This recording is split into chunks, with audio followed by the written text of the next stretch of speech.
देखो चैप्टर कौन सा स्टार्ट करना है? Quadratic equation. Quadratic equation. Equation. होता क्या है? देखो इससे पहले हमने चैप्टर पढ़ा पॉलिनोमियल। हाँ वो मेरे को पता है कि टर्म 1 में पढ़ा था, तो बोल रही इस बात को। चैप्टर कौन सा पढ़ा था? पॉलिनोमियल। उसमें हमने छोटी छोटी चीजें देखी थी। सबसे पहली चीज क्या देखी थी? अगर उसमें खाली एक टर्म हो, कितनी हो? एक टर्म हो, तो उसे क्या बोलते हैं? मोनोमियल। क्या बोलते हैं? मोनोमियल। मोनोमियल सबको याद होगा कि हाँ। मोनो का मतलब होता है एक, है ना? तो एक टर्म होगी। जैसे एग्जांपल के तौर पर मैं बोल रहा हूँ 2xy। देखो इसमें मल्टीप्लिकेशन डिवीजन में चीजें हो सकती हैं, मल्टीप्लिकेशन डिवीजन में इसमें चीजें हो सकती हैं, प्लस और माइनस में नहीं हो सकती। तो एक ही टर्म हो तो वो क्या होगी? मोनोमियल। अगर दो टर्म हो गई तो क्या हो जाएगी? बाइनोमियल। क्या हो जाएगी? बाइनोमियल। एग्जांपल के तौर पर 2x प्लस 3y। ठीक है, ये क्या हो गई? बाइनोमियल। अगर ऐसी तीन टर्म हो जाए तो क्या हो जाएगा? 2x trinomial. जैसे कि 2x + 3y + 4z क्या बन जाएगी? ट्राइनोमियल। अच्छा, दो से ज्यादा हो तो उसे हम क्या कह सकते हैं? पॉलिनोमियल। तो ट्राइनोमियल भी एक पॉलिनोमियल कह सकते हैं। कोई दिक्कत इस बात से? पक्की बात है। इसके बाद हमने क्या पढ़ा? हमने पढ़े टाइप्स ऑफ पॉलिनोमियल। क्या पढ़े थे? टाइप्स ऑफ याद है सबको? सबसे पहला टाइप कौन सा था? सबसे पहला था लीनियर पॉलिनोमियल। क्या था? Linear polynomial. क्या होते हैं लीनियर पॉलिनोमियल? देखो लीनियर पॉलिनोमियल वो पॉलिनोमियल होते हैं जिनकी डिग्री क्या हो? डिग्री 1 हो। क्या हो? डिग्री 1। डिग्री का मतलब सबको याद है? Degree highest power. बिल्कुल सही।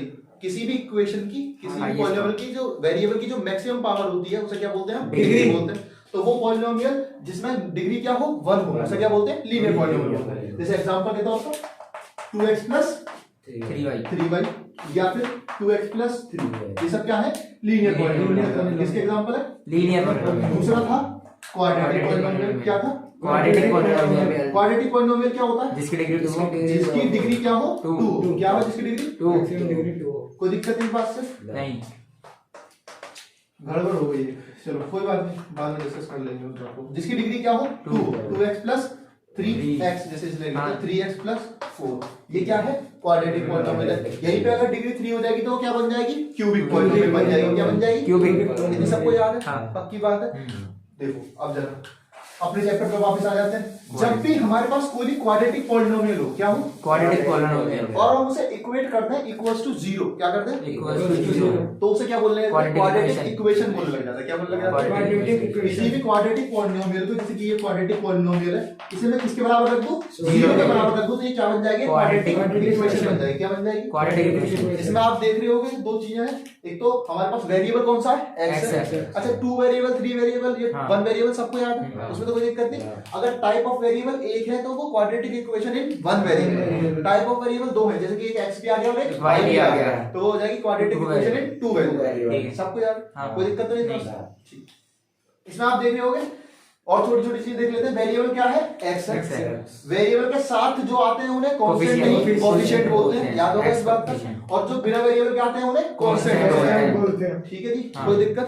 General equation of quadratic, general form of quadratic equation की बात करूं तो वो होती है ax² + bx + c = 0, जहां पे a and b are coefficient. क्या है? ये कोएफिशिएंट है, जबकि c क्या है? कांस्टेंट। क्या है? कांस्टेंट है। कोई दिक्कत इस बात से? a किसका कोएफिशिएंट है? x का, x² का, x² का। b किसका कोएफिशिएंट है? x का। c क्या है? कांस्टेंट। कोई दिक्कत इस बात नहीं। से? पक्की बात है? नहीं। अच्छा हाँ पक्का। सबसे पहली जो एक्सरसाइज है हमारी चैप्टर में, उसमें हमें कुछ नहीं करना, बस क्वाड्रेटिक इक्वेशन बनानी है। क्या करनी है? क्वाड्रेटिक इक्वेशन बनानी है। जैसे कि कोई भी मेरे को पहला वाला क्वेश्चन बोल दो जरा। एरिया x ब्रैकेट में x + 1 का स्क्वायर। कौन सा क्वेश्चन बोल रहे हैं? एक्सरसाइज? अपनी तरफ से बना रहा हूँ मैं तो। अच्छा अपनी तरफ से बना लो, चलो बोल दो। चलो बना 2x + 1 का होल स्क्वायर = 3। ये अपनी तरफ से बना रहे हो क्वेश्चन बुक में से? मैं अपनी तरफ से।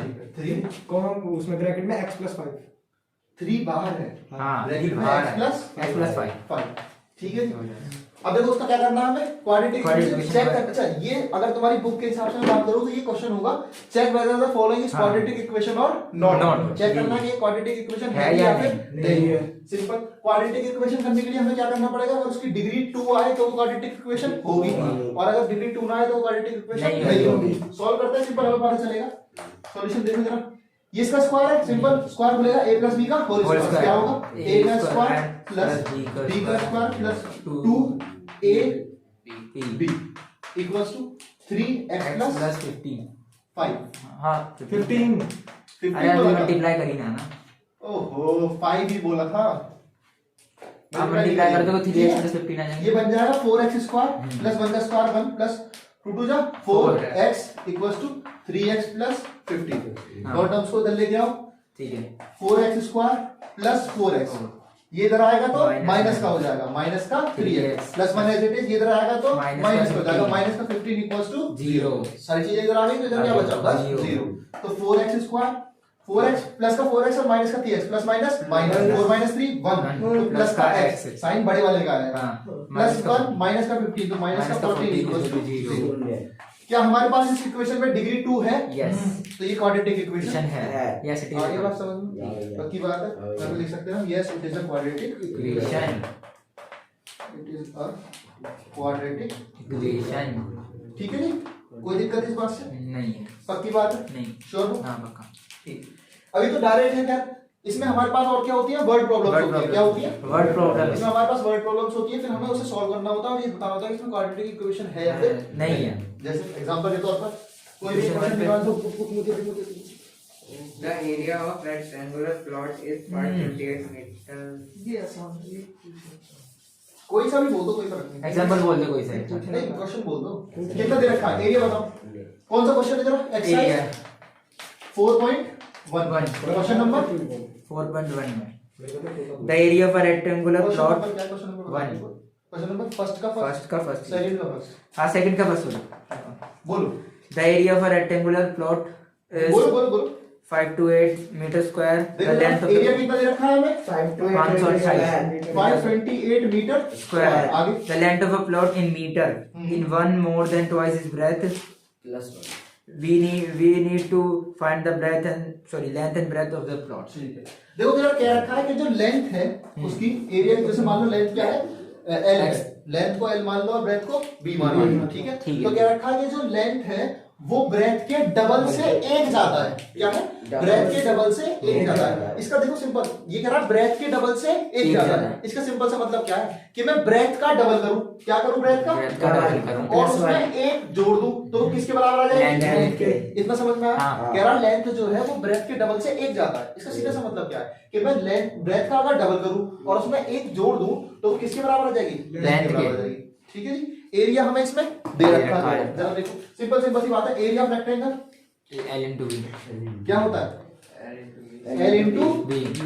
कोई दिक्कत इस बात में? जो वैल्यू पता है आपको पूरा लेंथ एरिया क्या है? 528 equals to length plus one। Length की वैल्यू दे रखी है आपको 2b प्लस 1 इनटू ब्रेथ। इसको अंदर मल्टीप्लाई करो 528 equals to 2b square plus b। कोई दिक्कत? इसको उधर लेके जाओ तो क्या बनेगी? 2b square plus b minus 528 equals to 0 minus 528 equals to 0। अब देखो जरा इसमें क्या डिग्री 1 है? हाँ ना 2 है। 2 क्वाड्रेटिक इक्वेशन है ये हमारी क्या बन गई है? Quadratic equation. Yes it is quadratic, इसे आप देख सकते हो रिक्वायर्ड क्वाड्रेटिक इक्वेशन जो मांगी थी तुमने। रिक्वायर्ड क्वाड्रेटिक आ रही है बात समझ में? आ रही है। कोई प्रॉब्लम इस बात से? नहीं। पक्की बात है?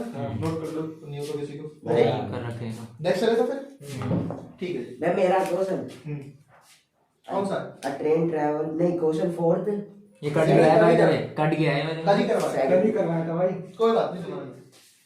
क्वेश्चन नंबर सेकंड का 4 कह रहा है जो इसमें ट्रेन है वो कितना डिस्टेंस ट्रैवल कर रही है?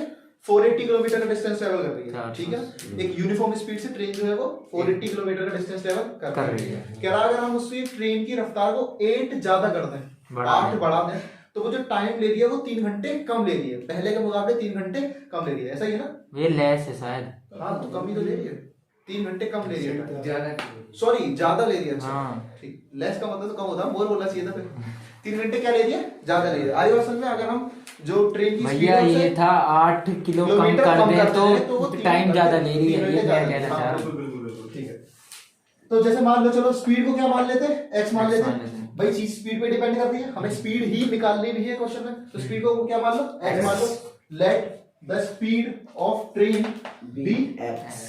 x किलोमीटर पर आवर, क्योंकि किलोमीटर और आर में दे रखी है चीजें हमें, तो यूनिट मानता है किलोमीटर पर आवर स्पीड की, कोई दिक्कत तो नहीं इस बात से, ठीक है।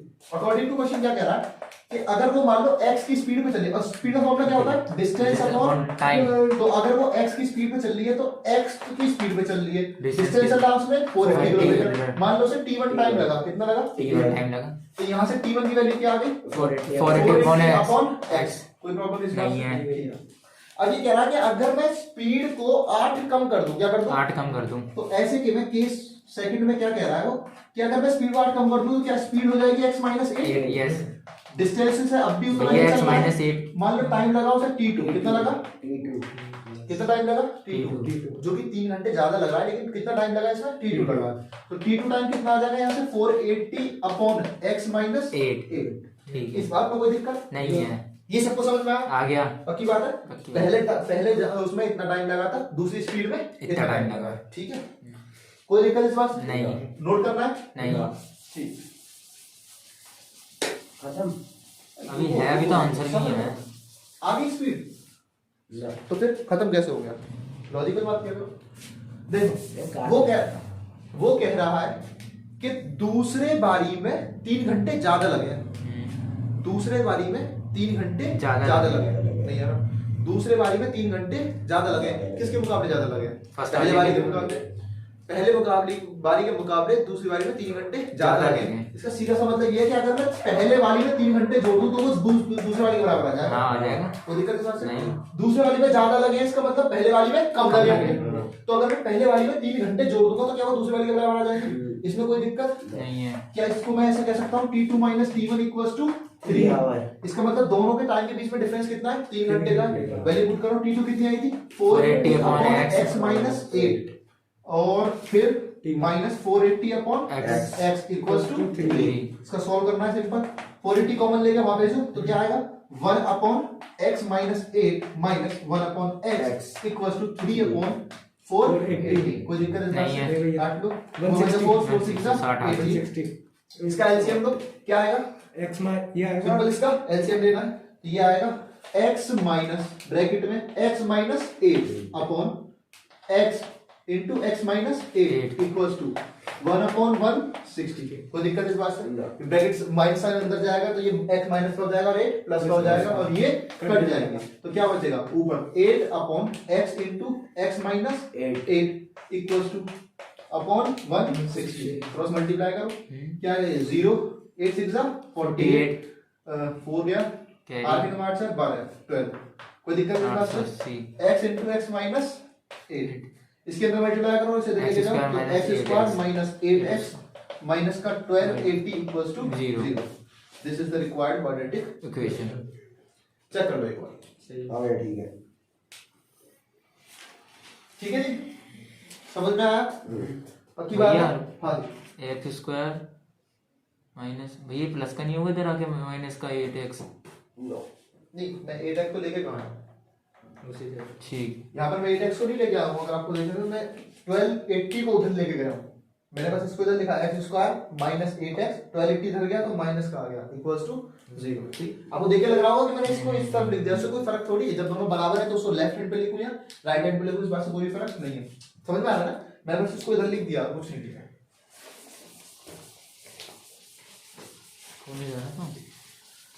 अब देखो ये हिल रहा है, नेक्स्ट क्या है, अब इधर ध्यान दो, हमने सीख लिया कि क्वाड्रेटिक इक्वेशन कैसे बनाते हैं, ठीक है, अब हमें क्या करना है कि उसको सॉल्व करना है, क्या करना है सोल्व, तो solving of quadratic equation,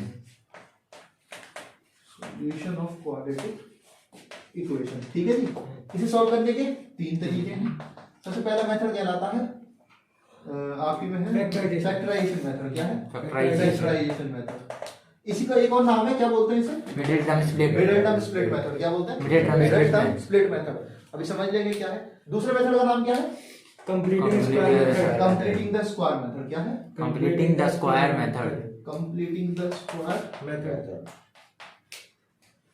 method, ठीक है जी, तीसरे मेथड का नाम क्या है quadratic formula, quadratic formula, quadratic कोई दिक्कत नहीं है, तीनों तरीकों को बारी बारी पढ़ते हैं, देखते हैं इसमें क्वेश्चन क्या आने वाला है, ठीक है ना।